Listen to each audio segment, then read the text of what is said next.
After the Omicron wave, here's what experts say could come next in 2022.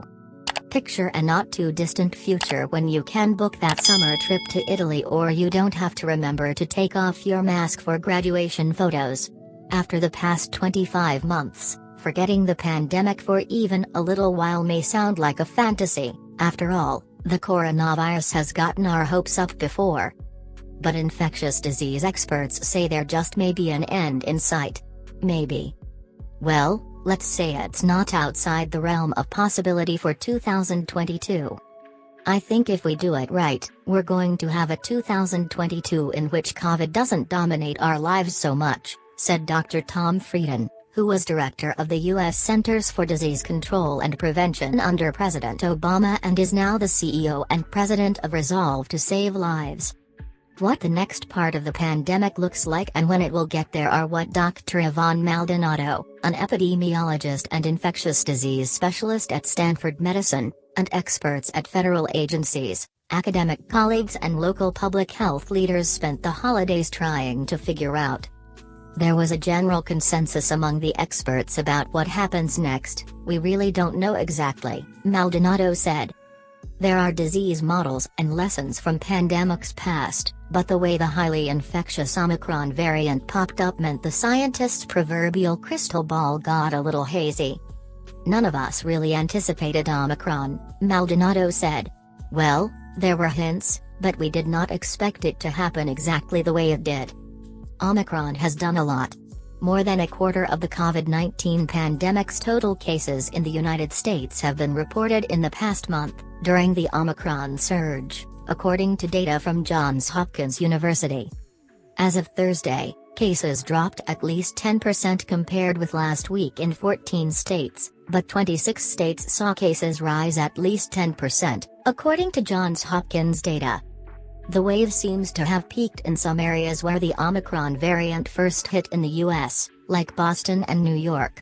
But it's still raging out of control in other parts of the country. In Georgia, for instance, medical leaders in Metro Atlanta said hospitals remain overwhelmed. With so many staff out sick, the National Guard now fills in the healthcare gaps in states like Minnesota. Louisiana Governor John Bel Edwards said the tremendous amount of COVID-19 cases, hospitalizations and deaths has resulted in as much as we've ever had in the state of Louisiana. Infectious disease experts, however, see hope in what has happened in South Africa. South Africa's kind of our canary in the coal mine because they were able to pick up the Omicron variant first, Maldonado said. South African scientists first spotted the variant in November. Cases there peaked and fell off quickly. They did the same in the UK. And that's what experts think will happen everywhere. I anticipate in the short run, being the next 6 weeks, 4 to 6 weeks, that it's still going to be pretty rough, said Dr. John Swartzberg, an expert in infectious diseases and vaccinology and clinical professor emeritus at the University of California, Berkeley School of Public Health. It will be about the middle of February before we start to really see that things are getting better. If this spike flames out quickly, many experts think there could be a quiet period. Swartzberg believes March through spring or into summer will be like last year, with a continued decline in the number of cases. There will be a sense of optimism, and then we will be able to do more things in our lives, Swartzberg said. I think May or June is going to really look up for us. I'm quite optimistic. Part of his optimism stems from the fact that there will be a much larger immune population, between the increasing number of people who are vaccinated and boosted, and those who've caught COVID-19 during the Omicron surge. Generally speaking, the level of immunity in our population is going to be much higher than it was going into the Omicron pandemic, and that's going to help us not only with Omicron and Delta, if they're still circulating, but it will also help us with any new variants, Swartzberg said. To what degree will depend on the availability of medicines to intervene. That's because the coronavirus will probably never go away completely. I fully anticipate another version of the virus to come back, Maldonado said. Those are the scenarios that really bring uncertainty to what comes next. The next variant could be equally or even more transmissible than Omicron. It could give people more severe symptoms, or no symptoms at all. It's not at all clear what comes next, said Dr. George Rutherford, an epidemiologist at the University of California, San Francisco. He said the virus could mutate gradually, like what happened with the Alpha and Beta variants. Or it could make a really large jump, like with Delta and Omicron. What's next? It's a crapshoot. The H1N1 flu virus, for example, was a novel virus when it started one of the worst pandemics in history in 1918. It infected 1/3 of the world's population and killed 50 million of them. That pandemic eventually ended, but the virus is still with us today. That was the great-great-grandparent of all the H1N1 viruses we see every year, Maldonado said. They've had many mutations since then, but it is from the same strain. So it's possible that this virus will do a similar thing. The US still loses an average of about 35,000 people a year with the flu, according to the CDC. And we go on with our lives, Swartzberg said. I don't think it will ever go back to what it was, exactly. Maldonado says that's the best-case scenario. With this flu-like scenario, the world needs to focus on protecting those vulnerable to severe disease, on making sure they get vaccinated and have access to monoclonal antibodies and antivirals, Maldonado said.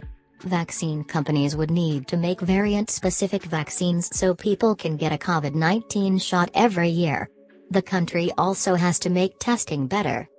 The oral drugs and the monoclonals are no good unless you know you're COVID positive, Swartzberg said. The in-between scenarios would be if there aren't enough antivirals or monoclonals to treat the people who get sick, or if vaccine manufacturers can't make variant-specific vaccines fast enough. The worst-case scenario is if a variant escapes the protection of vaccines and treatments. I think that's less likely to happen, Maldonado said. Dr. Anthony Fauci, director of the National Institute of Allergy and Infectious Diseases, said he hopes that scenario doesn't come to pass. I can't give you a statistic what the chance of that happen, but we have to be prepared for it. So we hope for the best and prepare for the worst. Choose your own adventure out of the pandemic. The US already has the tools to limit new variants and end the pandemic quickly, Dr. Panagis Galiotsatos says. I don't think we need any more scientific breakthroughs, we know how to stop severe COVID vaccines, said Galiotsatos, an assistant professor of medicine and expert in pulmonary and critical care medicine at Johns Hopkins Medicine. Face masks and testing also help. Galiotsatos does hundreds of talks each year with community groups to encourage more people to get vaccinated. He thinks scientists will have to continue this outreach. We have the weapons to transform COVID into nothing but a bad cold, Galiotsatos said. We have the science. All people will need is access to the interventions, and we need to regain trust. Only about a quarter of the US population is fully vaccinated and boosted, according to the CDC. The more people who are unvaccinated, the more end up in the hospital. The more cases, the more opportunity for dangerous new variants. That's why it's like a choose-your-own adventure, Galiotsatos said. And I am choosing the kind that puts us in a better frame of mind that we reach people and get more people vaccinated and can end this pandemic and learn to adapt to this. If you liked our video, click like and subscribe to our channel, follow the Warm News on our channel.